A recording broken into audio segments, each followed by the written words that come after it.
Hola a todos, mi nombre es Ernesto Castro, estamos aquí con Anaïdi Simón, vieja amiga y autora de un libro que lo está petando, Feria, una crónica costumbrista, como ella misma lo ha descrito en alguna entrevista. Estábamos hablando off the record del nombre que le va a poner a su hijo y he considerado que es el contenido con el que tenemos que abrir esta entrevista. Así que nada, cuéntanos, Anaïdi, ¿qué nombre le vas a poner? Le vamos a poner el que el Dios o el destino quiera, porque le vamos a poner el nombre que caiga del día que nazca del santoral. Si no es terrible, yo si no es terrible, he pactado una cláusula por la cual o sea, es que hay días que no se salva ni uno. Normalmente hay 5 o 6 y tienes para elegir, pero hay días que dices, esto es una pena. Y lo que hablábamos es que cada vez que lo cuento la gente se escandaliza mucho por dejar en manos de alguien que no eres tú algo tan importante, ¿no? Y que atañe tanto a la identidad, y esa es la lectura que yo hago. Al final me decía el otro día Álvaro Santos Bacana, que es el de Little Spain, que es compañero de clase, dice, no te ofendas, pero a mí me ha pasado con mi perro. Dice, yo me cogí un perro de una protectora y ya traía un nombre que era amigo, que el perro mola un montón además, es un chuchillo súper rico, y dice, y la gente como que se sorprende mucho porque yo no le haya cambiado el nombre y no haya elegido un nuevo nombre para mi perro, ¿no? Y al final yo hacía la lectura de la importancia que le damos a elegir todo, ¿no? A la identidad y lo que demonizamos aquello que no es, que uno no elige pudiendo hacerlo, como dejar en manos del día que nazca un nombre, ¿no? Ya te digo que igual me tengo que retractar y decir, coño, pues es que ha tocado Aquilino y no me apetece, ¿sabes?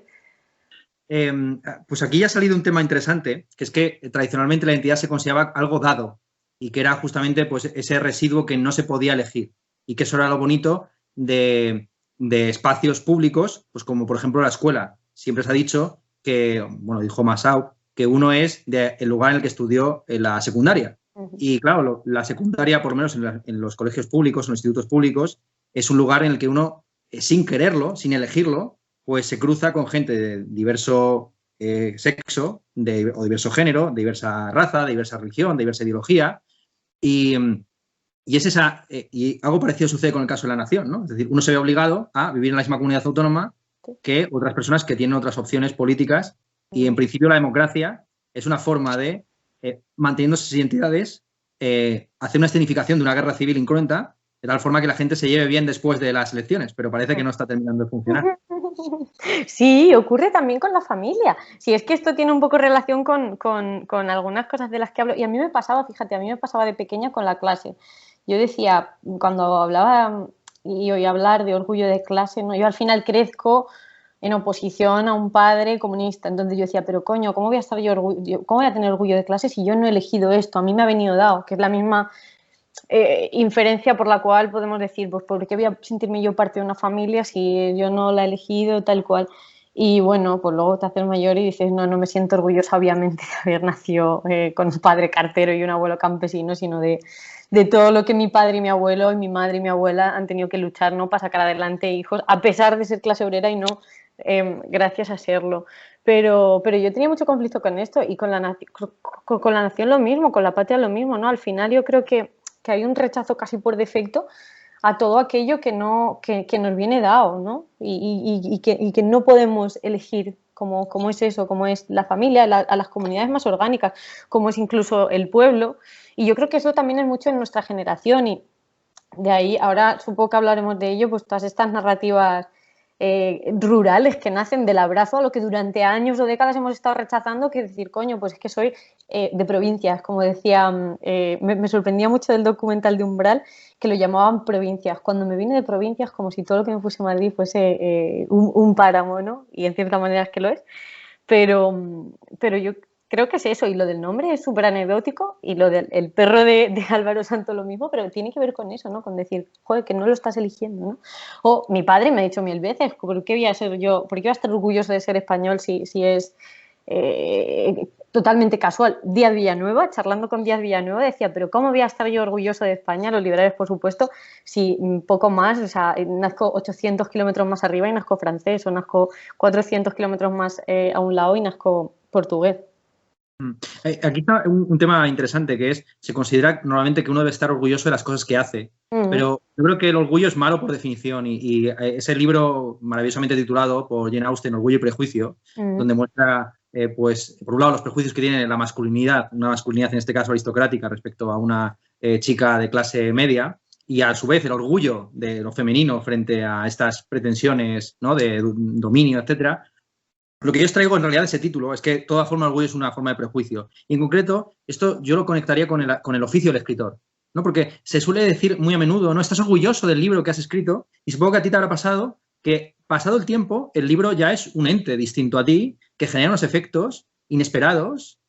Háblanos del asunto este del orgullo, si el concepto de orgullo tiene sentido. Yo entiendo que al final tú estás sustituyendo el concepto de orgullo por el concepto de admiración.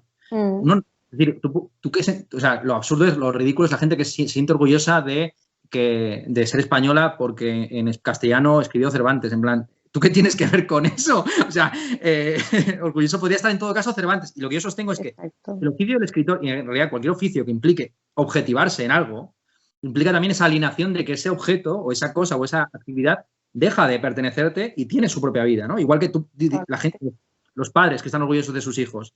O sea, los hijos no son así para satisfacer a los padres. Y a veces, queriendo satisfacer a los padres, es cuando peor, digamos, desempeñan sus vocaciones o sus intereses, lo que sea, ¿no? Y de lo que puedes sentirte orgulloso, en cierto modo, es de saberte continuador, ¿no? De querer recoger esa tradición y hacerla tu tuya pero sí, yo creo que se relaciona con el... total, yo hablo... Tengo también una cita en la cual reflexiono del orgullo de los humildes, ¿no? Que me parece el único que merece la pena, ¿no? Que es el de trascender los escollos, ¿no? Cuando mi abuela decía a la Tere, que es su vecina, es que la hija de Javi tenía mucho, está muerta, pero tenía un montón de nietos. Ha llegado a la universidad, ese es para mí el único orgullo que merece la pena, ¿no? Que sí es, en cierto modo, un camino y una continuación. Es decir, yo no pude ir, mi hijo tampoco, y ese orgullo para mí es el único que probablemente merezca la pena.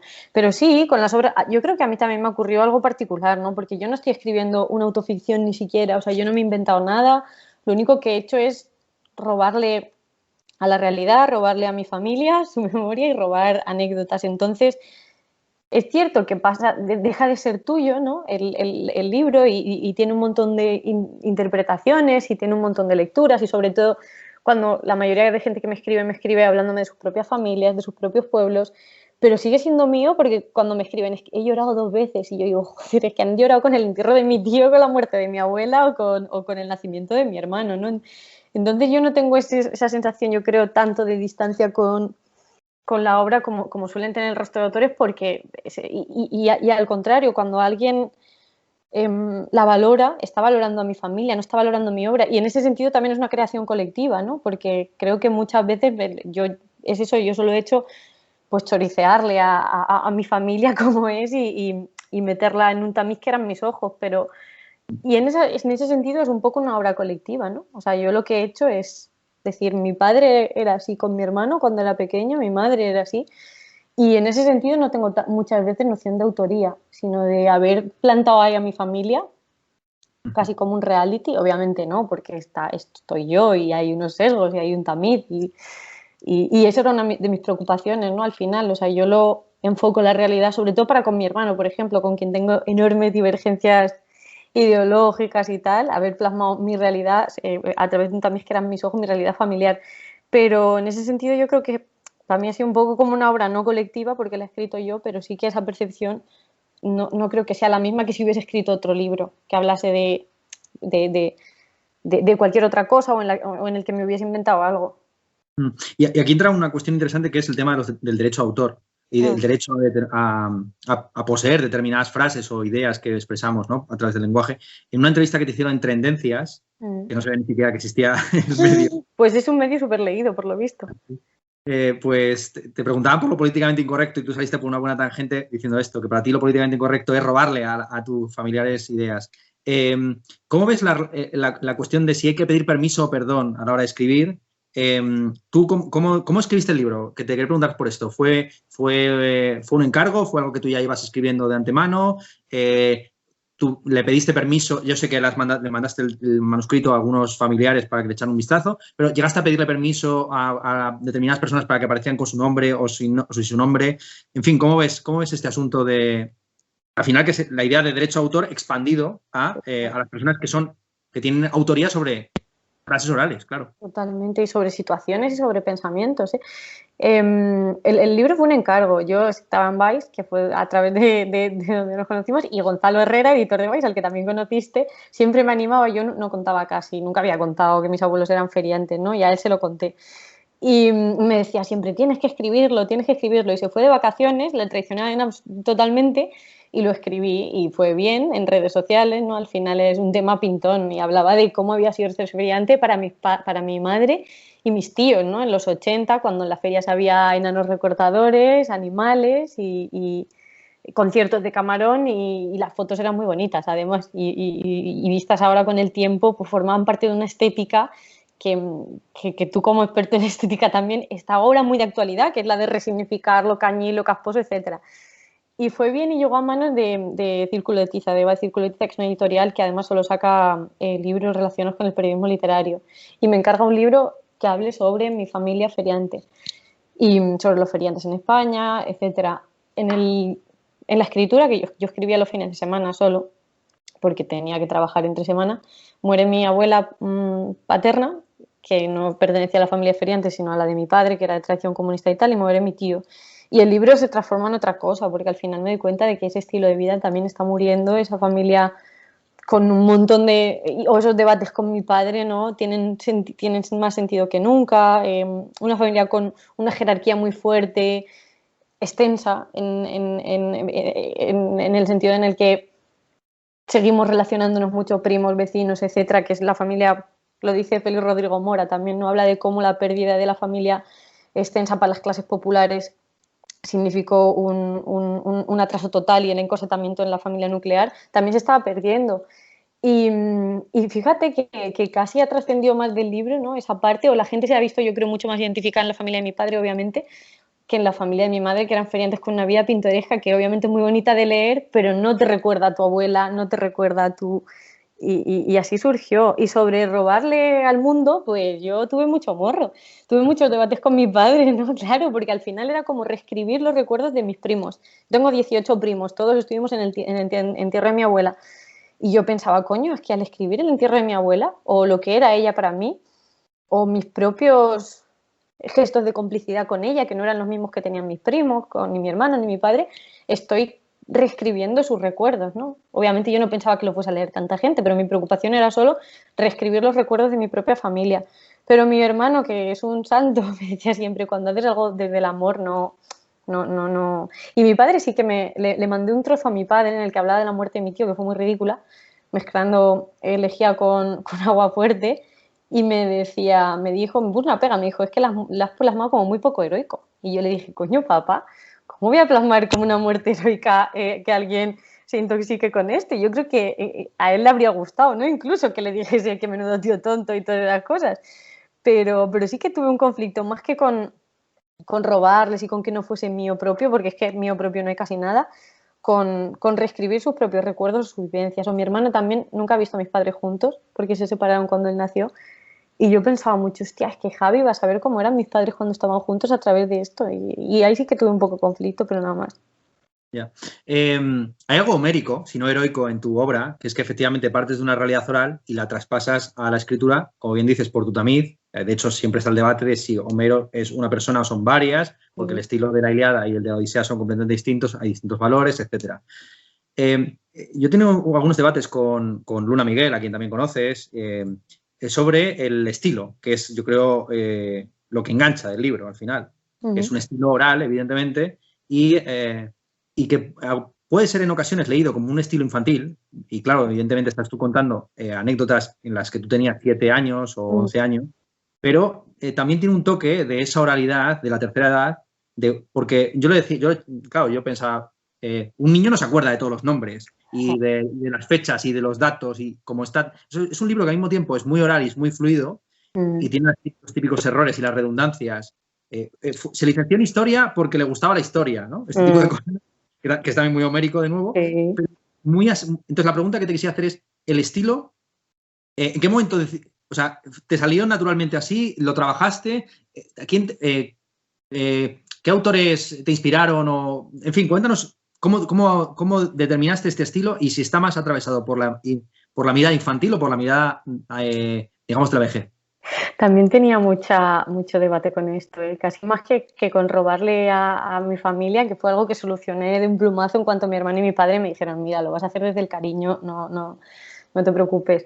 Ten en cuenta que yo estaba escribiendo en Vice, una revista en la cual escribíamos titulares como chavales, ya es hora, o sea, convocativos de este tipo, ¿no? Y también de una manera muy apegada a la oralidad, yo sobre todo porque me gustaba mucho.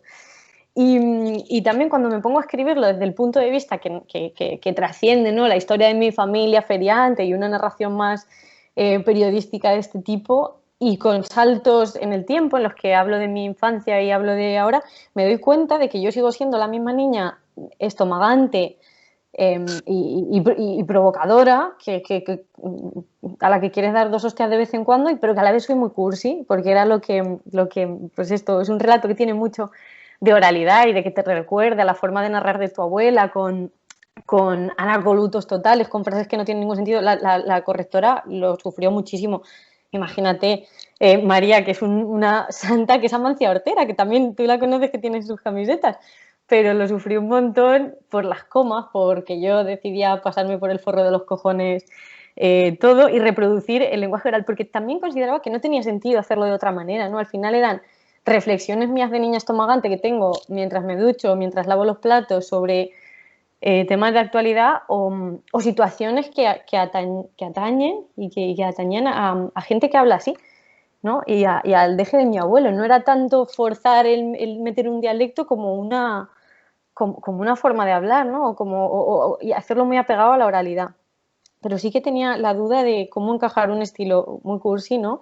O unas reflexiones sobre la familia, sobre el amor, tal, con estas que son prácticamente monólogos interiores estomagantes que parecen de loca, que era como yo leía a Cristina Morales y es que parece eso, ¿no? Parece de alguien que no rige mucho, pues es que soy yo. Y también esto me lo solucionó una amiga, yo siempre lo externalizo todo y me dijo, pues si tú eres así, o sea, pues no tengas miedo a hacerlo con este estilo porque tú eres así, o sea, tú eres a la vez estomagante y tienes una manera muy sensible y muy ñoña de mirar al mundo.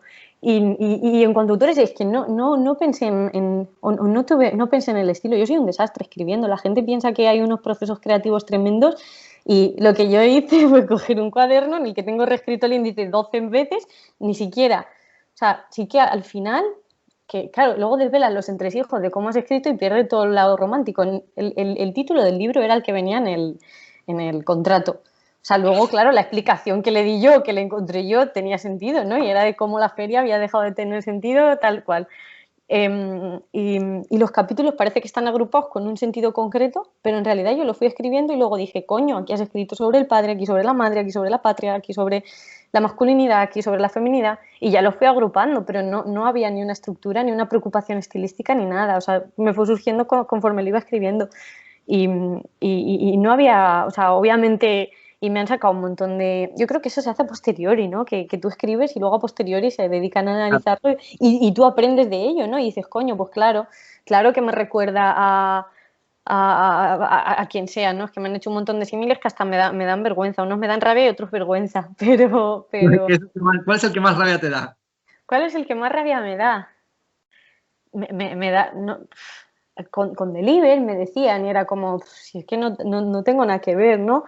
Me han dicho también prosa cipotuda, que tiene mucho de prosa cipotuda también, el libro, ¿no? Prosa cipotuda, pero una chica, y es que yo tengo mucho de hombre blanco heterosexual cuñado. Si yo me bajo al bar ahora mismo, yo encajo con cualquiera y puedo seguirle la conversación perfectamente.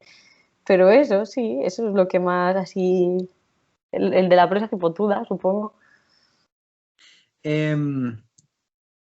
Yo tuve la misma duda del tema de cómo escribir y sobre todo con el trap, claro. Cuando estuve transcribiendo, sobre todo tenía el problema de que era inevitable. Bueno, empieza el libro mío así, ¿no? Y tú que lo leíste y que fuiste una de las primeras que me entrevistó, lo sabes perfectamente. El asunto de corregirle las erratas al trap.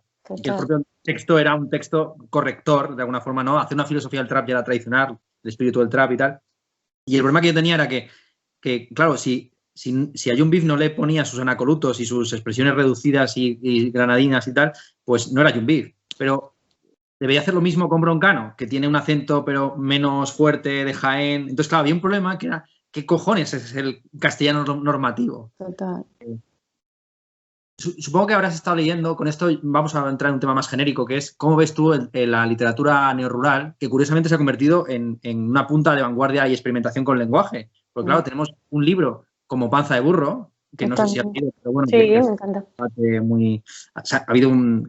Bueno, pues habiéndolo leído sabes perfectamente de lo que estamos hablando, que a mi juicio es esto mismo, es un texto profundamente regionalista, pero que al mismo tiempo tiene un componente de eso, casi de vanguardia, con el trabajo del lenguaje. ¿Cómo ves tú este...? Claro, que también se exagera mucho, porque cuando se habla de que Zetangana es vanguardista porque mezcla la bossa nova con la música urbana, tampoco se veía venir, ¿no? O sea, no se veía venir, ¿no? Oye, con el lenguaje, tú lees Rayuela y el boom latinoamericano y ya estuvo haciendo un trabajo con el lenguaje brutal, ¿no? Y ahí estaba la pregunta también de cuál es el español normativo, qué es el español o qué es el castellano, o cómo se le ha de llamar, y ahí estaba también, pero sí que creo, y que también tiene que ver con las redes sociales. Yo muchas veces me preguntaba hasta qué punto, claro, yo utilizo la excusa de que no puntúo o no pongo comas porque está hablando mi abuelo y mi abuela, o estoy haciendo un discurso atropellado, pero Cristina Morales no puntúa y no tal porque están hablando dos locas. Andrea Abreu no puntúa y no pone comas. El caso es que cada cual se busca su excusa, ¿no? Para tener un estilo atropellado, que reproduce la oralidad en la mayoría de los casos, pero hay algo ahí generacional, ¿no? Con reproducir la oralidad. Óscar García Sierra, hace años, cuando publica Houston, yo soy ¿cómo se llamaba? Houston, yo soy el poema o algo así. Joder, lo que hace esa literatura que tiene más que ver con la ley, que antes estábamos hablando, es reproducir la oralidad, y cada cual nos buscamos yo creo que a posteriori nuestro encaje, pero todos tendemos mucho a eso, a omitir los signos de puntuación, que es la lógica que se da en la gramática de Twitter, ¿no? y de WhatsApp y tal. Y sobre la literatura neorrural, yo creo que al final es Sergio del Molino quien abre todas esas puertas, ¿no? Con La España vacía, que es un ensayo que, joder, a mí me ocurre como el infinito en un junco, que tú eres un editor y recibes esto y dices, no lo va a leer ni Perry. O sea, un ensayo sobre la España vacía, sobre el despoblamiento rural, que no es al uso, que no es muy político, o sea, en el sentido en que, o sea, no es muy politizable, no se puede usar como arma arrojadiza para unos o para otros, sino que habla de cosas muy cotidianas y muy apegadas a la cotidianidad, como los crímenes, ¿no? La crónica negra, la literatura enfocada desde un punto de vista, pues tú dices, no va a vender en absoluto. Y la sorpresa que da Sergio del Molino, yo creo que abre las puertas a un montón de obras, ¿no? Al final tengamos en cuenta que, joder, y se ve mucho en Madrid, ¿no? Cuando decía Ayuso, el Madrid de los de Lugo, el Madrid de los de... O sea, al final, incluso las grandes ciudades españolas son una réplica de las provincias, y es normal que estos libros vendan o gusten cuando no hablan por y para los barrios urbanitas de los centros de las ciudades. Uh-huh. O sea, yo creo que esa es la lógica.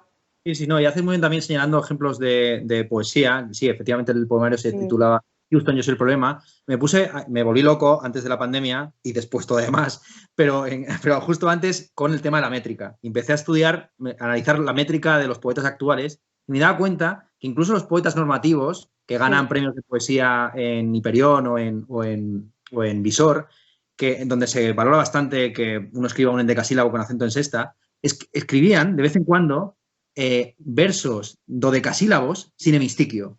Y yo llegué incluso a la teoría de que ha habido una aceleración de la lectura fruto de Internet que hace que ahora un verso de 12 sílabas pueda perfectamente no tener hemistiquio. No hace falta que tenga la ruptura intermedia, ¿no? Entonces, claro, es evidente que con las redes sociales va a haber una transformación cognitiva. No sabemos cuál es el calado que va a tener, pero que transforma por completo el concepto de lectura. Para empezar, tú antes puedes estar 3 horas leyendo sin contar nada porque no había nada que consultar, mientras que ahora la tentación de mirar el móvil cada 15 minutos o menos es absoluta, ¿no? ¿Tú cómo ves esto? Antes estábamos hablando de las redes sociales, te estás planteando, supongo, o llevas un tiempo pensando este asunto de tu relación con las redes sociales. Hay gente que evidentemente tiene el problema del trabajo. El otro día, pues, me fueron a hacer una entrevista larga, tipo abecedario de Gilles Deleuze, y se sorprendió mucho de dos cosas. Uno, que no tuviera redes sociales. Dos, de que no fumara. Y era como, ¿y por qué no? En plan, nunca se me ocurrió nada mejor, ¿no? Que fumar. O sea, dos adicciones que lo único que hacen es quitarte años de vida. En fin, ¿qué reflexiones has hecho tú? Además, habiendo trabajado en un medio de comunicación viral que tanto dependía de las redes sociales, el auge y caída de estos medios de comunicación se debió a la modificación del algoritmo de estas redes en buena medida. ¿Cómo has visto tú el mundo de las redes sociales, la polarización, la cultura de cancelación? Entonces, háblame un poco de este asunto. Pues mira, el otro día me hablaban que lo has sacado antes a colación de la corrección política, y parece que es algo que está en nuestra sociedad implantadísimo. Ahora es que no se puede decir de nada, esto no lo dice nadie salvo en Twitter. O sea, la corrección política también es un debate que solo se da en Twitter. Yo creo que, y hablabas antes también de cómo de cómo las redes modifican nuestra manera de escribir y tal, se ve también en los párrafos, en la tendencia que tenemos a hacer párrafos cortísimos, sin justaponer, yo creo, porque al final lees en un móvil, coño, y ves un párrafo largo y es que yo me salgo. O sea, no podría, claro, ves el típico texto de jot down, de un scroll infinito y con párrafos largos y ya te mueres y lo dejas, ¿no? No sé, o sea, creo que yo nunca he tenido una relación muy cordial con las redes sociales, ni he tenido un perfil muy... O sea, las tengo porque las necesito para trabajar. Yo trabajaba en Byte, donde es que, como en todos los medios millennial, llamados millennial, nos alimentábamos de las redes sociales, que también es una paradoja, ¿eh? Y algo que empezaron a hacer los medios tradicionales también. O sea, si te das cuenta, ya todos los medios extraen su contenido de las redes en lugar de al revés, ¿no? O sea, las redes no hablan ya prácticamente de lo que cuentan los medios, sino viceversa. Pero como usuario nunca he sido... No me ha gustado nunca, ¿no? O sea, más que pienso, fíjate ahora, y ahora que soy madre, pienso más en las redes que están como al margen del contenido, como Instagram o como TikTok, que en Twitter, donde andamos enfangados en debates que obviamente es que todo lo que diga van a ser clichés, ¿no? O sea, que al final acabamos reduciendo la vida a Twitter. Se ha visto mucho con las elecciones, es que tú no tienes Twitter ahora, pero es que lo hablábamos antes, prácticamente sin Twitter puedes hilar tan fino para saber qué ha dicho cada tuitero sobre cada hecho, ¿no? Y quién le ha contestado, quién le ha dado like y quién le ha retuiteado. Y se acaban forjando una serie de tribus urbanas terribles en las cuales pues hay que meter a la gente, no, esto que hace la gente que saca a sus colegas, que yo no sé cómo se hace, yo además que soy súper abuela con el móvil, que sacan una imagen, ellos en el centro y como la gente que más like les da y con la que se relaciona, y si estás ahí molas y si no molas, y están los de Barcelona por un lado, los del Twitter de izquierdas progre por el otro y los buenistas por el otro, y es como, yo qué sé. Me gusta mucho verlo, obviamente, y me divierte, ¿no? Y porque he hecho contenido relativo a ello durante mucho tiempo, pero nunca he tenido un perfil muy alto. Pero me preocupa más, el otro día lo hablaba con mis amigas, que nos fuimos de despedida de soltera de la primera amiga que se me casa, joder, que ahora la popularidad es cuantificable. O sea, hemos pasado de lo cualitativo, como en tantos procesos que se dan en la modernidad, ¿no? Pero hemos pasado de lo cualitativo, de que tú en el instituto fueses una persona popular y guay cualitativamente porque se te acercaban más, porque ligabas más, pero no cuantificable. Pero ahora, a través de un montón de likes que aparecen en forma de número, un montón de chavales y sobre todo chavalas construyen su realidad cuantitativamente, y lo mismo con el ingenio de Twitter, etcétera, pero me preocupa más en ese punto Instagram, TikTok o sobre todo por los, claro, ahora yo voy a ser madre, pues estoy como loca, supongo, con estos temas, no estoy tipo influencer poniéndole habitación, pero sí que lo veo con otros ojos, ¿no? Veo cosas que yo misma hacía o actitudes que yo misma tenía, sobre todo pensando, voy a tener un niño, pero pensando en tener una niña es como, hostia. O sea, es que, claro, si nosotras teníamos todos esos problemitas con una aprobación y una validación social cualitativa, ¿cómo van a ser con una cuantitativa? En el reino de la cantidad en el que vivimos, ¿sabes? Te puedes congraciar pensando que si van a hacer en 2021, TikTok para él va a ser como el fax. ¿Vale? O sea, dentro de 10 años TikTok seguramente ni exista. Pero no pasaremos a algo cualitativo, o sea, no volveremos a eso. Haremos algo, si cabe, más cuantitativo y más cuantificable y con lo que nos podamos obsesionar más todavía. Hablando de lo cualitativo por excelencia, la religión, hablabas de que fuiste una despedida soltera. ¿Tú estás casada? No. Y pensaste, o sea, ¿y cómo ves, o sea, dado que estás en este regreso, ¿no? a lo tradicional completo, ¿cuál es tu relación con con la institución del matrimonio, con la iglesia, en fin, con... Pues fíjate, antes te he dicho, vamos a empezar la llamada 5 minutos después. Es porque estoy haciendo la confirmación y estoy haciendo la confirmación online ahora porque la estábamos haciendo en Ávila y que era donde vivía yo, donde estoy viviendo. A partir de que cerrabais me voy a Ávila con mi novio y ahora nos hemos venido a Aranjuez porque está aquí mi familia para tener el bebé, ¿no? Y es que mi relación con Dios es compleja porque también lo cuento en el libro, ¿no? O sea, yo crecí en una familia atea, no solo atea, sino atea militante, ¿no? Yo digo que mi padre era ateo monoteísta, porque claro, porque no solo, sino que él hacía un activismo en el hogar anticlerical. Y mi abuelo lo mismo, ¿no? Mi familia paterna, con toda la razón del mundo, mi bisabuelo se exilió porque fue acusado por un cura, etcétera, etcétera. Entonces, así entiendes, o sea, no se me ocurriría juzgar el anticlericalismo de mi abuelo, ¿no? Pero por mi otro lado, por mi familia materna, mi abuela siempre me lleva de procesión, o sea, estaba muy apegada, más que a Dios, a los rituales, como tantos españoles, ¿no? Al cristianismo de manera ritual. Pero me entra por ahí, ¿no? Y yo me escapaba a misa como acto casi revolucionario con 6 o 7 años, pero realmente me gustaba, ¿no? Y me lo planteaba mucho y decido hacer la comunión de pequeña. Y sí que pasó, tú lo dices en tu libro del 15M de Memorias y Libelos, que no entendías como esa fiebre anticlerical que te da de repente en el 15M, y salvo en esa época de la universidad, que fíjate, por un motivo de socialización política y de pensarse contra el otro, o sea, es que éramos la juventud del Papa, eran los otros a los que les dejaban pasar a la plaza. Yo recuerdo de con mi Langer de Telefónica, porque yo curraba en el edificio de Telefónica, sentirme, vamos, la hostia por haber sido capaz de colarme con la juventud del Papa haciéndome pasar por periodista y cosas así, ¿no? Salvo en ese momento que sí que me alejo un poco y rechazo, ¿no? Más por un motivo de socialización política que de otra cosa, siempre he tenido un cierto apego. O cuando yo estaba en Malasaña viviendo, iba a misa, iba a la misa del Padre Ángel, además que para mí es de la iglesia del Padre Ángel, que está en Chueca, no es el nombre concreto, pero la tiene abierta 24 horas para que los sin hogar vayan, y hay un montón de inmigrantes y tal, y representa, yo creo, ahí en el centro de Madrid, en el barrio más hipster, donde podrías acusar de todo cualquier iglesia, como lo que debería ser el cristianismo, ¿no? O lo que debería representar. Entonces, mi relación con la iglesia es esa, siempre ha sido la misma, yo creo. O sea, no es que ahora yo me haya acercado de una manera distinta a ella, sino que siempre he tenido, salvo esa etapa. Y en relación a la institución del matrimonio, hoy me ha tocado los sacramentos. Es que hoy en la catequesis me ha tocado ese tema, ¿no? Y cómo los sacramentos al final son una representación, una ritualística sobre algo trascendente, y son la materialización de eso. Entonces, para mí es eso, ¿no? Pero no estoy casada. Que me lo decía una amiga cristiana, me decía, pero si no estás casada y estás viviendo con tu novio, y ya me tocará confesarme antes de hacer la confirmación.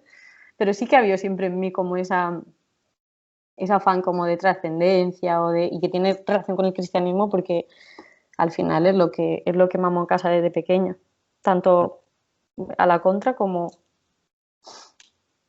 Justo estaba esta semana leyendo el típico clásico que uno puede citar sin haber leído, pero que quería ya leerme, que es el segundo mía. de Simone de Beauvoir. Y una cosa que me ha fascinado es todo el asunto de la religión.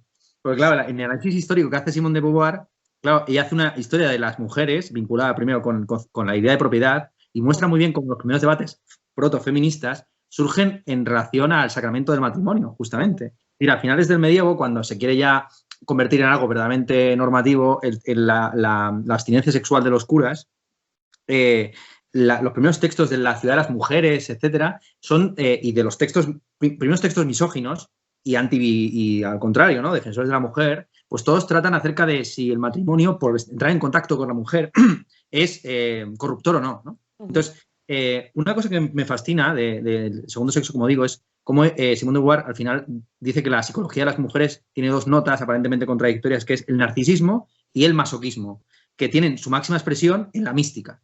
La mística, ella cita una frase de Fraser tremenda, que es: los hombres crean a los dioses y las mujeres los adoran. Entonces, la mística es aquella que satisface al mismo tiempo su narcisismo y su masoquismo.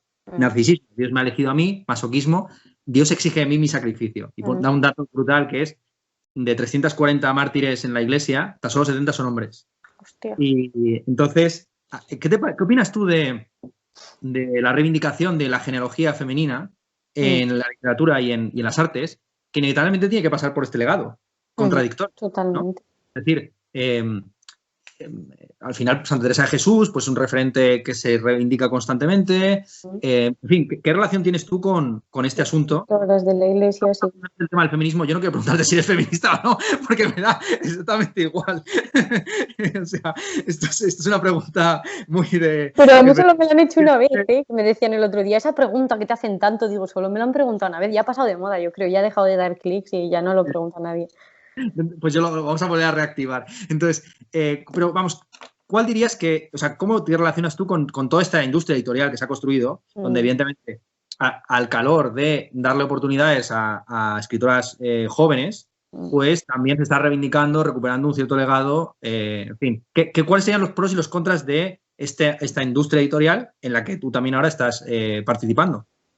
Yo creo que los pros son, o sea, el pro claro es que hemos podido leer a mujeres, las que nunca han estado en currículos escolares, ¿no? O sea, que hemos podido porque nos han llegado. O sea, y no estaban en las bibliotecas de nadie, ¿no? Y no estaban en los currículos escolares de nadie. O sea, a mí, cuando estudias la generación del 98, joder, pues a quién estudias, ¿no? Y eso era algo evidente y que creo que se ha hecho un gran trabajo en ese sentido. Y, o sea, creo que lo mejor tiene que ver con rescatar del pasado y lo peor tiene que ver con replicar los errores del pasado. O sea, si antes hablábamos de que no se nos daba espacio a los autores noveles y sobre todo a las autoras, ¿no? Y se nos miraba por encima del hombro, yo tampoco puedo hablarte de cómo era la industria editorial antes de yo estar en ella, ¿no? Pero sí que era una queja y seguramente justa, pero ahora se hace lo contrario. Parece que lo que no tiene sentido...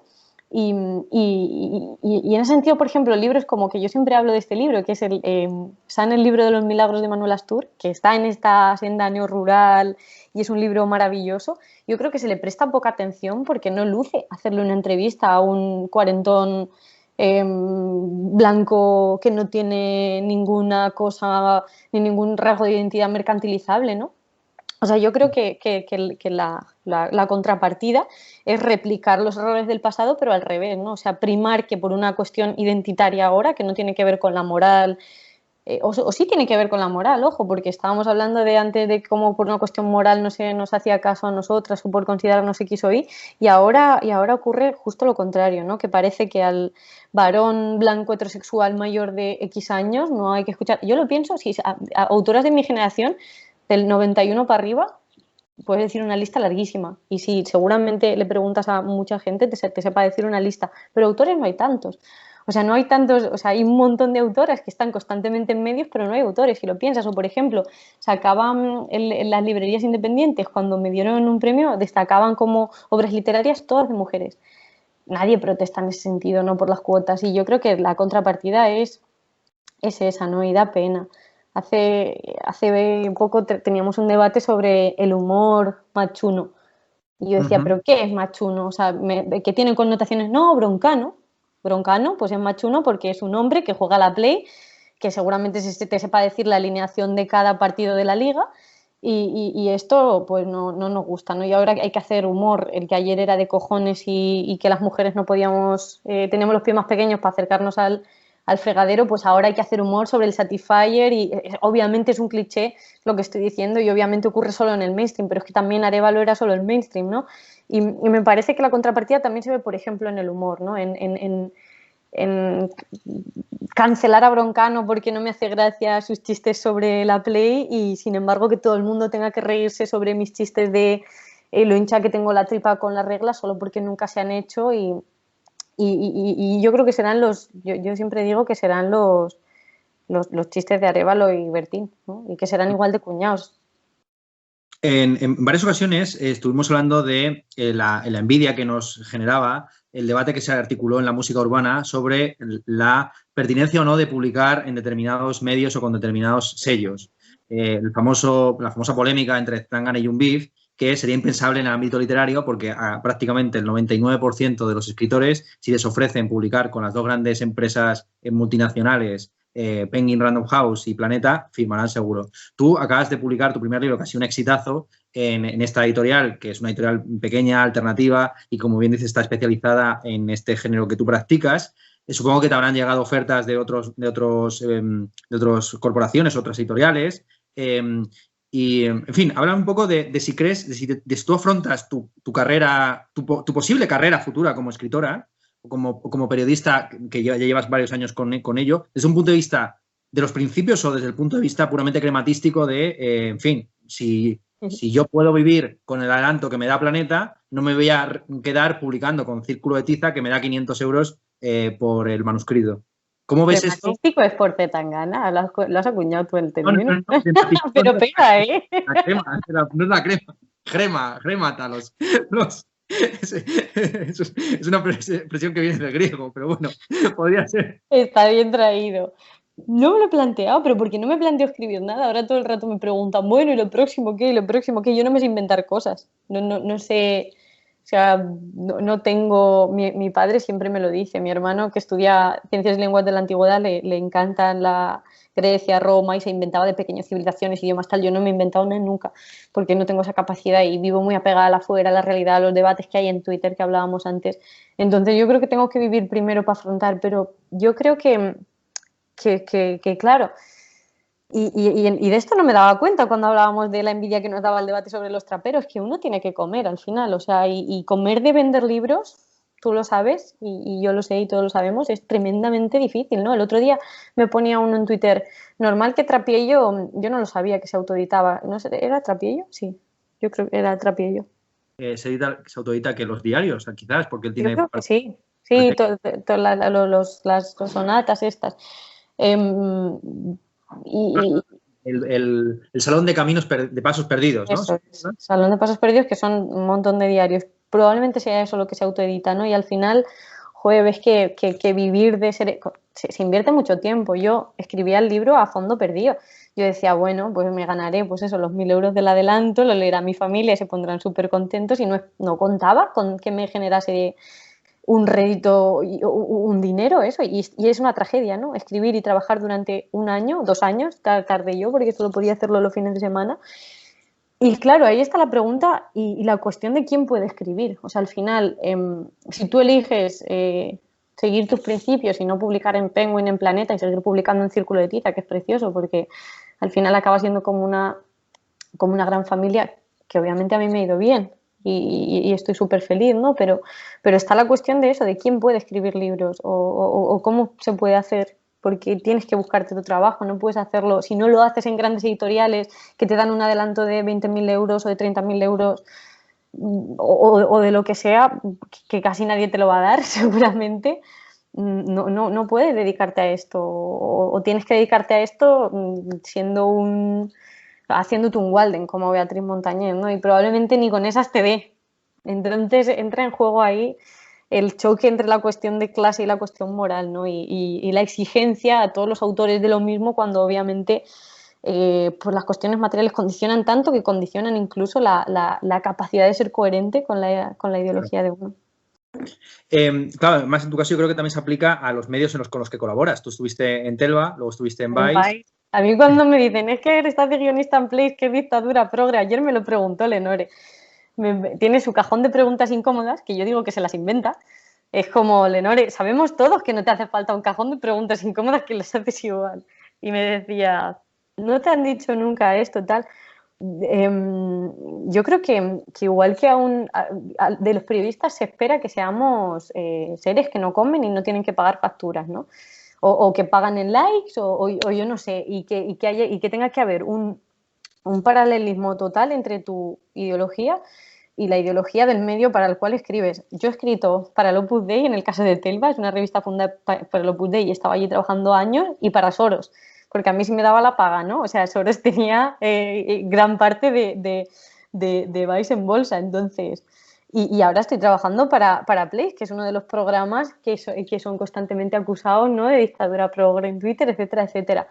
Y yo pienso, joder, al obrero que trabaja haciendo morcillas en la fábrica, ¿le vas a acusar de ser un colaboracionista del genocidio de cerdos? O al o a la señora que trabaja cosiendo para Inditex la vas a acusar de contribuir al capitalismo global, etcétera. Entonces yo creo que con los periodistas opera una lógica que no opera con el resto de trabajadores, a pesar de ser un sector tremendamente precarizado, por el cual se piensa que tenemos que tener una concordancia absoluta con los medios en los que publicamos o para los que trabajamos, y no es así realmente, ¿no? Gonzalo Herrera, el editor de Vice, hizo un hilo muy chulo explicando esto tras el cierre de Vice, ¿no? Decía, vamos a ver, yo tenía dos opciones, o me quedaba de camarero o me ponía a trabajar aquí sin que me representase al 100%, ni siquiera al 50%, ni siquiera probablemente al 30% o al 20%. La ideología de este medio obviamente era más tranquilo y más divertido estar en una mesa sentado que 9 horas de pie. Claro. Y yo creo que opera esta lógica, ¿no? De quien tiene principios es porque puede, ¿no? ¿Quién puede elegir dónde? O sea, obviamente, yo me podía haber vuelto a doblar camisetas al desigual como estaba antes de currar en Telva o en Vice. De hecho, muchas veces le decía a mi padre, le decía, pues si es que yo sería más feliz. Y me decía mi padre, sí, pero nunca lo haces. Fíjate, por casualidad, nunca lo haces. La preferencia revelada de la que hablan los economistas. Claro. ¿No? Preferencia revelada. Sí, pero de todas formas, yo reivindico el trabajo que hacéis en Vice, ¿eh? Es cierto, lo hablo también mucho con Luna Miguel, que estaba en la competencia en Playground, y claro, es normal que después de tantos años trabajando en ese medio, con tanta presión, con tanto exceso de trabajo, yo creo que era más por la cantidad que por la calidad, porque en realidad el trabajo que estáis haciendo era bueno, lo que pasa es que era una cuestión del ritmo salvaje que había que llevar a la hora de escribir y publicar. Tú estabas publicando fácilmente un texto cada 3 días o menos, incluso, ¿no? Estaba publicando 5 artículos a la semana, uno por cada día, y llegabas un lunes o un martes y era, bueno, iban mal las visitas, hay que sacar una noticia de actualidad, mírate Twitter y saca algo. Y yo tengo artículos maravillosos hablando de Almeida dándole un balonazo a un niño frame a frame. O sea, cosas de este tipo, ¿no? Que al final, pero yo creo que en Vice España hacíamos un buen trabajo por el editor, que era Gonzalo, que no tenía absolutamente, en el último Vice, ¿no?, en el que estuve yo, que no tenía que ver con la línea editorial del medio y que nos tenían un poco, que nos dejaban hacer nuestra historia. Y yo estoy orgullosísima de haber juntado a Jorge Tamán Mesiar Mesilla para hablar de la salida de España de la Unión Europea, ¿no? Y pudimos hacer cosas muy locas, claro, entre 5 artículos a la semana, pues cada 2 semanas haces uno que te gusta mucho. El resto, pues, los haces obviamente por una cuestión, como dices, cuantitativa, ¿no? Y porque se te exige, igual que se exige producir en serie velas, o al que trabaja en una fábrica de velas, o morcillas al que trabaja en un matadero. Y algo parecido sucede también en Gameplays, que yo creo que además es un programa que no está tan en contra de... O sea, es un programa de debate donde tenéis que cumplir con una doble cuota, que es una cuota de género y luego una cuota ideológica. Siempre tiene que haber representación tanto de la izquierda, entre comillas, como de la derecha, y evidentemente los dos sexos o los dos géneros. Sin embargo, salvo por los ritmos salvajes que os impone, pues eso, tener que publicar o hacer un vídeo cada 2 vídeos a la semana, ¿no? Hacéis. Sí, 2 programas a la semana. Y se hace una enorme labor, obviamente es televisión española y es de servicio público, pero se hace una enorme labor no solo porque haya representación frente a las cámaras, sino detrás de ellas. O sea, estaba Diego Martínez hasta hace poco de guionista, ¿no?, que es el creador de La Controversia, que es un medio conservador de la generación Z. Está Carlos Cascos, que es maravilloso también. O sea, hay gente con ideologías muy distintas detrás de los guiones de ese programa. Y al final me hace mucha gracia que es un programa progre en el cual estamos debatiendo sobre la dictadura progre, ¿no? Y ahí está su valor, ¿no?, en atreverse a sacar precisamente esos debates de los cuales se le acusa en caer una y otra vez. Pero sobre todo eso, a mí me hace gracia cuando se nos habla a los periodistas de usted ha trabajado en tal o cual medio, cuando es eso, tenemos que comer. O sea, yo no he sido tan progre como en mi etapa en la que estaba en Telva, y no como reacción, sino porque coincidió con el 15M también, ¿no? Yo iba con media cabeza rapada y cuando llegaba me ponía el pelo bien. Y no he sido tan probablemente poco progre como cuando entré en Vice, y no era una cuestión tampoco de pensar contra algo, sino de mi momento vital. Entonces... Y ahora mismo como estás viviendo en Aranjuez, no sé si estás ahí empadronada y has tenido oportunidad de votar en estas elecciones. No he votado. ¿No has votado? No he votado, tío. Iba a votar con... Es terrible, joder, me va a caer una en primer lugar de mi padre, porque hasta el último momento estuve pensando en hacerlo y tenía muchas dudas entre si votar a Podemos o si votar a Más País, pero al final, entre que tuve que ir al médico, estoy embarazada de 8 meses, tenía que subir a Madrid a votar. Parece una excusa tiene un petita total y seguramente lo sea. Pero al final no voté y en cierto modo me siento mal porque luego llegas al ambulatorio como llegué y te das de bruces con la realidad y te das cuenta de que no puedes elegir tu ideología ni ser críticos con unos ni con otros y aunque no haya estado en el discurso y aunque no haya estado en la campaña nada más que el antifascismo y el anticomunismo, que es precisamente la razón que me hace a mí tener una desafección política total en este momento, ¿no? Porque sales a la calle y no hay pelados pegando palizas, o al menos hay menos que en los 90, y tampoco hay gente socializando los medios de producción, que ojalá la hubiera. Lo que ves es, claro, lo que ves es negocios cerrados, gente a la que no le llega el ERTE o el ingreso mínimo vital, chavales que se encuentran con un 40% de paro y esto ha estado totalmente soterrado en una campaña que es que no ha funcionado, le ha funcionado solo a la derecha. Y le ha funcionado solo a la derecha porque al final en un contexto de una pandemia restrictivo en el que el Estado ha tenido que aplicar una serie de medidas, coño, vender la libertad funciona. Y hacer bandera de la libertad funciona, pero vender la carta del antifascismo cuando no hay una amenaza real, yo creo, o la gente vivencialmente no lo percibe así, pues te vas a la mierda. Entonces no voté un poco por esto, por esta desafección y también por la cercanía del 15M. Joder, fui aquí al mitin de Podemos, que venía Monedero, y hablaba del 15M y de cómo consiguió romper el bipartidismo y al final dices, pero si es que habéis refundado el bipartidismo, tenéis un bipartidismo de bloques y nunca hemos hablado tanto de la izquierda y la derecha, como en parte por culpa vuestra, por un cálculo electoralista. Decía también que era terrible y el mitin de Vox fue aquí abajo de mi casa, en Aranjuez, y se vendían como el partido de los trabajadores. Esto fue terrible porque Abascal dijo, nosotros somos el partido de los trabajadores, tal. Y Monedero, en el mitin también de Aranjuez, decía, somos el partido de los profesores de ciencia política. Y decía, joder, tío, qué tragedia, ¿no? O sea, al final era súper, una anécdota muy pequeña, pero muy trágica. Y no voté. Y seguramente me arrepienta cuando a mi hermano le recorten la beca o cuando tenga que ir al hospital y parir a mi hijo. Y aquí el Hospital del Tajo es uno de estos hospitales maravillosos que fundó Esperanza Aguirre. Así que te puedes imaginar cómo está. Y me doy cuenta de que sigo siendo pobre, así que debería haber votado porque no puedo elegir, ¿no? Con qué soy crítica siquiera. Sí, tienes totalmente razón que se ha sustituido el bipartidismo por el maniqueísmo, que estoy a peor. Totalmente. Tú te has definido como antiliberal, claro, sí, cuando hay este esquema básico de las posiciones políticas, ¿no? Donde por un lado está la barra de la X, que es izquierda-derecha, y por otro lado más autoritario, más liberal.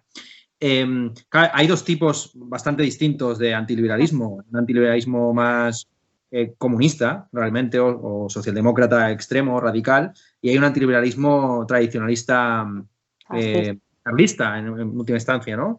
Y estamos viendo bueno, y tú de hecho podrías, de repente te has metido en este saco, ¿no? Del rojipartidismo.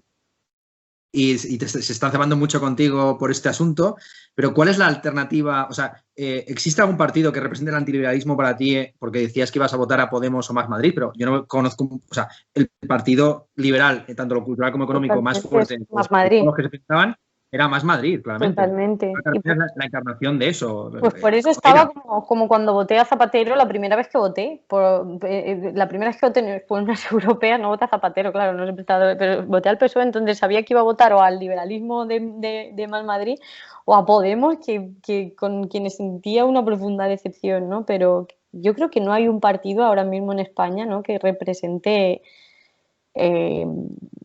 pues esa oposición, joder, me asusta porque esa oposición viene, mira, también veía el otro día el discurso que hizo Vox el 1 de mayo y obviamente Rocío Monasterio no puede ser más liberal tampoco, por mucho que nos intente vender la moto. Abascal es un patriota de corcho pan, pero el discurso que hizo el sindicalista, que no recuerdo cómo se llamaba, es un agricultor andaluz, y el discurso que hizo el líder de Solidaridad, que es el sindicato de Vox, realmente da miedo, ¿no? Guillermo Fernández, por ejemplo, ha estudiado mucho el discurso de Marine Le Pen y siempre se ha hablado de que, y lo hemos hablado esto también en algunos encuentros, de cómo Vox no tiene las características antiliberales que tiene, por ejemplo, el Frente Nacional en Francia. Y obviamente supongo que en su seno hay luchas internas en las cuales se está pujando por esa corriente más antiliberal de Buxade, etcétera, y la corriente absolutamente liberal de los monasterios, los Espinosas y los Aristogatos, ¿no?, por hablar en términos de de Federico.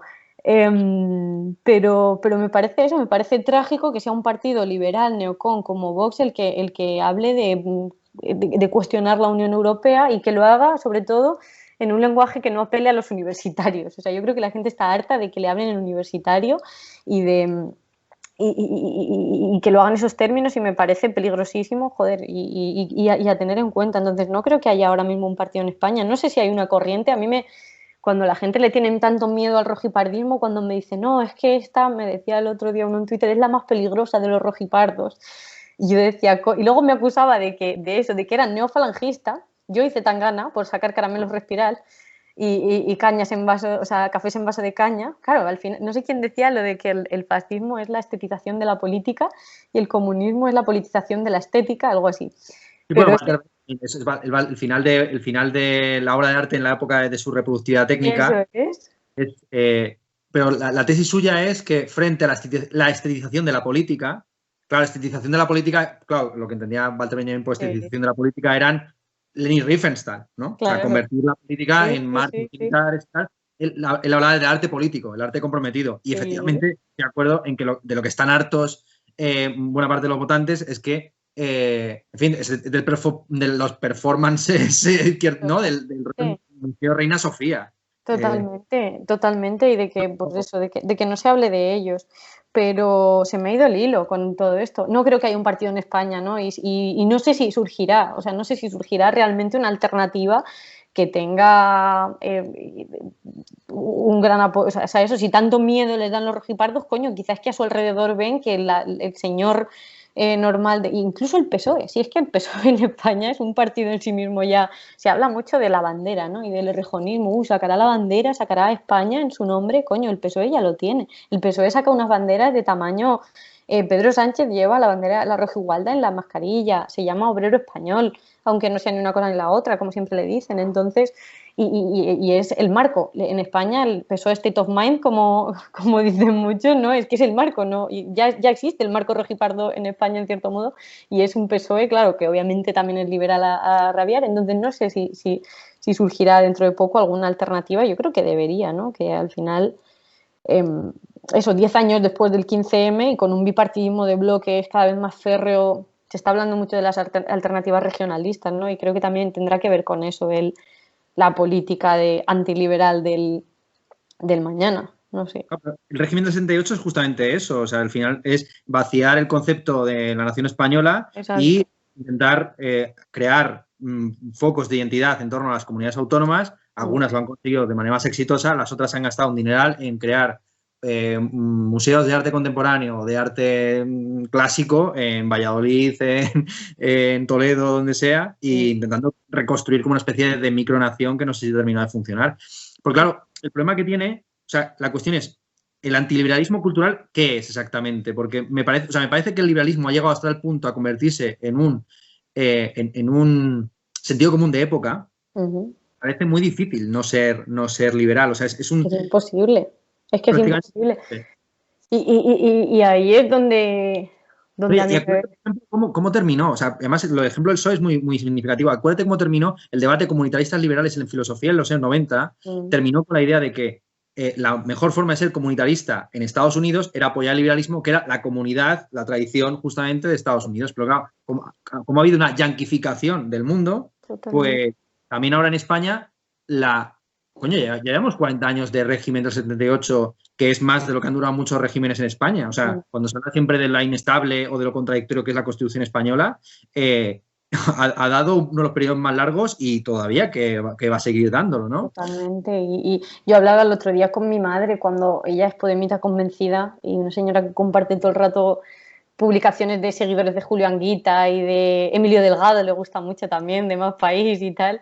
Y me decía, es que son anticonstitucionalistas la gente de Vox, ¿no? Y yo decía, pero tú no creías en que había que reescribir la Constitución y romper el régimen. Entonces se echa mano tanto de él para criticarlo como según convenga, ¿no? O Pablo Iglesias cuando hace muy bien, ¿no? En hablar del derecho a la vivienda como algo que figura en la Constitución y arrojarse a los que se dicen constitucionalistas, ¿no? Pero como se usa de manera tan ambivalente, al final uno no sabe muy bien por dónde salir, pero de lo que yo hablo también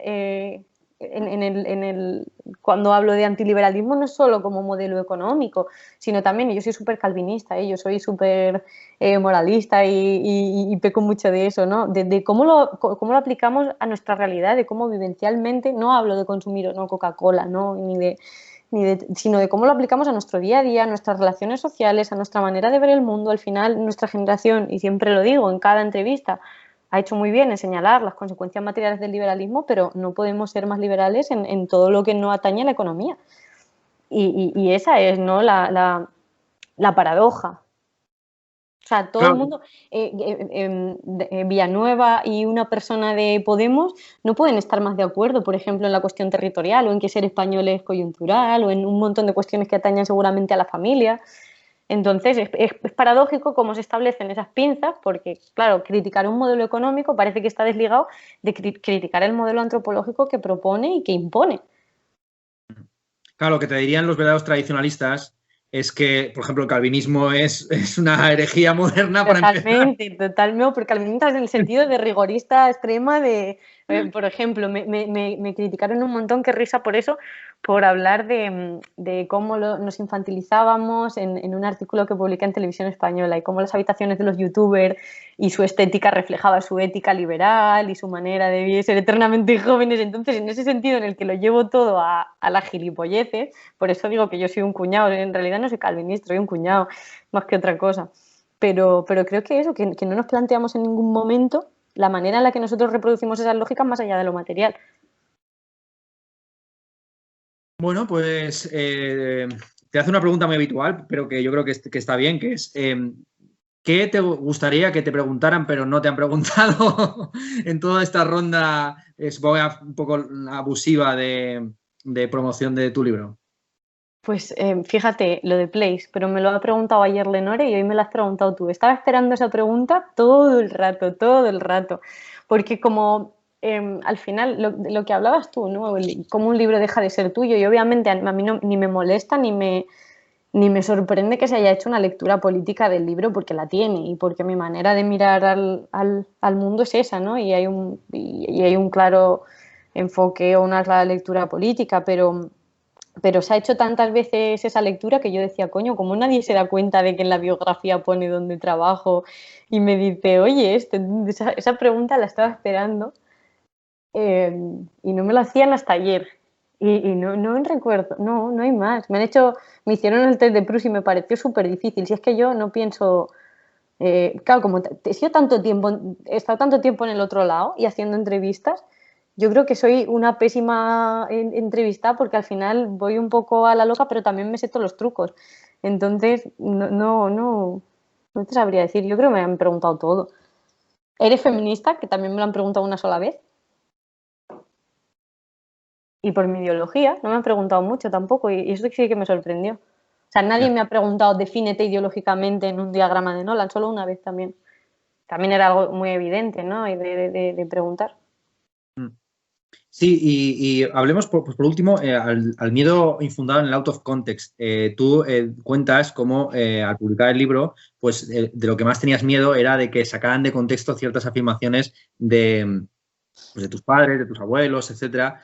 Y no sé si, o sea, no sé si hay algo amargo. Yo por lo menos sí que siento una sensación al mismo tiempo. Yo siempre digo, un discurso que me he impuesto a mí mismo, pero que de alguna forma es una especie de falsa conciencia de la realidad. Es que lo bueno de escribir es que nadie lee, ¿no? Es decir, en este país, a diferencia de lo que sucede en Twitter, lo que tú dices, lo políticamente correcto, todas las cosas de las que se queja la izquierda liberal son males en buena medida provocados por la dinámica de las redes sociales o de Internet en sentido amplio. Pero cuando sales de ese espacio, pues, en fin, el lector que lee un libro de un determinado volumen o extensión se vuelve cómplice de él. Y el tiempo que tarda en un escándalo salir de un libro y para objetivarse en la prensa o en las redes sociales es muy grande. Bueno, el caso que siempre se puede poner a este respecto es el de Fernando Sánchez Dragó, la famosa anécdota de las lolitas japonesas. Es publicado en un libro, si no estoy mal informado, de los años 90 o algo así, y la noticia salió a la prensa en los 2000. O sea, tardó todo 10 años enteros en... Sí. Entonces, Hay un toque, o sea, yo lo veo como algo amargo en el sentido de que sí, efectivamente, lo bueno de escribir es que lee poca gente y la gente que lee empatiza contigo y son colaboradores, porque claro, la diferencia entre leer y ver una serie es que tienes que participar activamente. Si tú no estás atento, ni con ánimo, ni te está gustando lo que estás leyendo, no avanzas en la primera página. Mientras que a Jean-Luc Godard te lo puedes poner todo Jean-Luc Godard seguido y lo ves entendiéndolo o no entendiéndolo. No sé si Claro, se sí, entiende. sí, sí, sí. En la lectura hay una recreación mucho mayor que en la percepción por todos los sentidos que ofrece el audiovisual, ¿no? Entonces, pero claro, hay un toque amargo porque, claro, si te lo tomas realmente en serio, ¿ya qué sentido tiene escribir? La cuestión es que todavía sigue quedando como un conjunto de la sociedad, no sé si pequeño o no, desde luego muy pequeño comparado con otros medios de comunicación. En fin, ¿cómo ves esto? ¿Cómo ves esto de, al mismo tiempo, los miedos del escritor y la realidad del escritor, que es... Mira, Hegel tiene un pasaje brutal en la fenomenología. Perdón, que es que estoy explicando a Hegel, ¿no? Pero tiene un pasaje. De hecho, ¿quieres que te lea Hegel? Sí. Vamos a terminar así. Hegel tiene hacia el final, en el capítulo dedicado a la religión, él entiende que la religión es una manifestación artística. Ya terminamos con esto. Terminamos citando a Hegel y ya está, nos vamos. Ya hemos ilustrado al pueblo. Y entonces tiene una parte dedicada a la religión arte, literalmente, y tiene un párrafo donde expresa, bueno, como no perfectamente, pero sí todo lo perfectamente o con toda la claridad que puede hacerlo Hegel, la alienación que se produce entre el momento de la creación y el momento de la recepción. Dice, es un poco, ya sabes, bueno, es Hegel, ¿vale? Vamos para adelante. Dice, el artista experimenta entonces en su obra que él no ha producido una esencia igual a él. Es cierto que, de ese modo, le retorna de ahí una conciencia de que una multitud admirativa venera a la obra como el espíritu que es su esencia. Pero es insuflarle alma a la obra, al devolverle en réplica su autoconciencia solo como admiración, es más bien una confesión que se le hace al artista de no ser su igual. Al retornar la obra al artista como alegría, él no encuentra en ella el dolor que había al darle forma y crearla, ni el esfuerzo de su trabajo. Bien pueden juzgar aún su obra o hacerle sacrificios o cualquier otra que sea la manera de poner su conciencia en ella. Cuando se ponen por encima de ella con todos sus conocimientos, él sabe que lo que ha hecho vale más que lo que ellos entiendan o digan. Y cuando se ponen por debajo, le reconocen una esencia que los domina, él se sabe dueño de esa esencia. Es brutal, pero de nuevo yo creo que en mi libro opera que mi esencia sí está, o sea, que habla de mi, o sea, no se podría, y que yo creo que lo que yo he creado, se han escrito cosas más bonitas sobre mi libro que mi libro en sí. O sea, creo que la recepción ha sido mucho más benévola y mucho más generosa que de lo que fui yo al escribirlo, porque soy un desastre. Pero a esto vamos, que a veces, por Sí, ejemplo, total. uno escribe con una pulsión masoquista, ¿no? Por ejemplo, yo por ejemplo, lo hago bastante y en el último libro es así. Por lo Y a que veces, sea, hasta se nota. y en el propio del trap, desde la propia dedicatoria, hemos hablado muchas veces de esto, que es un libro dedicado a mi hermana y nadie me preguntó por eso. Y hay un momento en el que uno es como una especie de exhibicionista y lo que más le jode es que la gente no vea que está desnudo. Entonces, ¿no? El rey que va desnudo y quiere que finalmente le digan, oye, se te ve la pililla y todo el mundo, oh, qué bonito el vestido y tal. En plan, ¿no veis que estoy desnudo? Me cago en mi puta vida. ¿No? Y sí. ese rollo de que en fin, tú percibes tu obra, es que eso me parece fantástico, ¿no? De que los artistas, al crear la obra, la vemos como esfuerzo, como dolor, como sufrimiento, como duda, como tal, y lo peor que puede pasar a veces es el éxito. El famoso éxito que mata tiene que ver con eso, con que te acomodas a una idea del arte como reconocimiento, ¿no? Como el ojo, como... No sé. Pero ¿sabes qué me ha pasado a mí? Que lo primero, que yo no lo hice como sufrimiento en ningún caso. Si es que a mí, mis amigas me decían el otro día, tú no te estás dando mucha cuenta, ¿no?, de la movida. Y decía uno, Jaime, decía, pues si es que a Ana se la suda todo, para bien y para mal. Eso me ha acarreado grandes problemas, que me la sude todo en la vida, pero también grandes alegrías como esto, como que me da un poco, o sea, no me da igual y estoy súper agradecida a todo el mundo que lo ha leído, pero no me cuestiono mucho a mí misma. O sea, no me pienso mucho, ni pensé mucho ni en el libro, ya te digo, ni en el estilo, ni en la posible repercusión, ni en el out of context, sí que me daba miedo que se sacase de contexto, pero tampoco me quitaba el sueño. Y creo que ha tenido que ver con que me entregan el libro impreso a los 2 días, la misma semana que descubro que voy a ser madre. claro, que conozco que voy a estar embarazada. Entonces yo creo que este proceso que tiene que ver con vivir toda la acogida que no nos esperábamos ni de coña, ni yo ni Círculo de Tiza, que es una editorial súper pequeñita y súper humilde, tiene que ver con esto, ¿no? Con que casi que me sirve de cable a tierra para decir, pues si es que tienes otra cosa en la que pensar que no has o sea, que no está en tu mano, ¿no? Entonces es también ese proceso de aceptar que lo que ocurra con el libro ya no está en mi mano, corre en paralelo a saber que no está en mi mano otro proceso que tiene que ver también con ello. Pero yo no concibo la creación como un dolor ni como un... O sea, podría haberlo, ayer lo hablaba también con Víctor Lenore, que había dos maneras de enfocar, y hay dos maneras de enfocar la familia, ¿no? O escribir sobre la familia, una es desde el rencor y desde también depende de lo que haya vivido cada cual, ¿no? Y desde el cuestionamiento y otras desde el amor y desde trascender ese rencor. Y yo creo que yo escogí la primera y escogiendo la primera me quité de un montón de problemas. Y ese dolor no está ahí tampoco conmigo.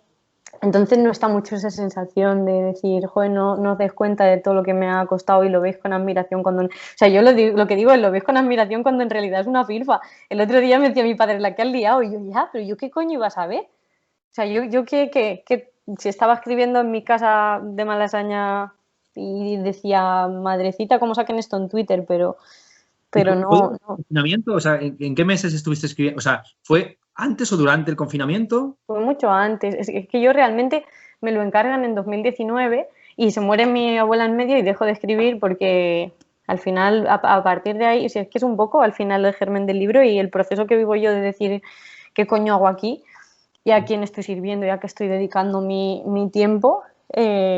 Y dejo de escribir unos meses, pero también está escrito durante el confinamiento. Y eso me permitió también en una...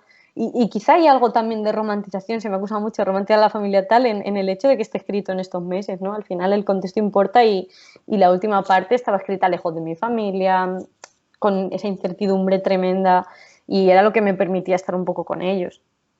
Uy, coño, pues te voy a preguntar por el COVID, porque supongo que esta es la pregunta que todo el mundo no hace porque cree que es evidente. Que si lo he pasado. No sé si lo has pasado, no, tampoco no sé si lo has pasado, pero si quieres contarlo, tampoco. No, lo he pasado. Mi novio cree que pasamos todas las cepas y estuve con Juan Manuel de Prada y también decía que lo pasó en una noche, que él le dio un día una tos y mi novio lo mismo. Y yo era como, ¿qué os pasa a los hombres con creer? Porque otro padre de otra amiga mía también se autodiagnostican, no van al médico nunca y se piensan que pasan el COVID en una noche. Solo se lo he visto a hombres ese fenómeno, pero yo creo que no lo he pasado. No tanto como lo has pasado, sino cuál es tu lectura del contexto. Recuerdo que cuando empezó el confinamiento, bueno, tú sacaste adelante un programa de directo, por lo menos yo participé en una edición. Una edición, porque Yago ya se rapó el pelo y se abandonó aquel proyecto, ¿no? Genial, la Lo verdad. hicimos por diversión, joder, es que había un montón de directos y un montón... Y es que se ha quedado, lo de Twitch se ha quedado del confinamiento. Yo creo que estamos todos hasta las narices de directos y de contenido, o yo al menos, de contenido en directo, pero se siguen haciendo, ¿no? Pero duró una edición solo. No sé, ¿cómo, en general, qué te llama la atención? O sea, de todo esto, ¿cuál dirías que es, no sé, una lectura tuya que, en fin, ¿qué opinas del COVID? O sea, es una pregunta muy, muy amplia, ¿no? ¿Crees que va a transformar el mundo? No sé. En fin, ¿qué es lo que tú has detectado en tu entorno, más allá de esto de que los hombres son... que lo pasan en una noche? Pues yo creo que ha acelerado un montón de procesos que ya venían dándose, ¿no? Que ha sido, que yo lo digo, que es un virus aceleracionista que ha llevado a sus límites cosas que ya iban a darse, ¿no? O a lo mejor tardaban décadas y son cosas muy tontas como el teletrabajo o como la conciencia de... Pero es que la conciencia se ha diluido enseguida, ¿no? De que no podemos poner en el centro la producción y el consumo, pero no lo sé, o sea, yo creo que, o lo que veo a mi alrededor y vivencialmente es hasta qué punto no cuestionamos absolutamente nada, ¿no? Bueno, me hablaba con mi novio en algunos días del confinamiento de Pedro Sánchez va a decir un día en la tele que salgamos en cancabolillos y saldremos en cancabolillos, unos de otros, ¿no?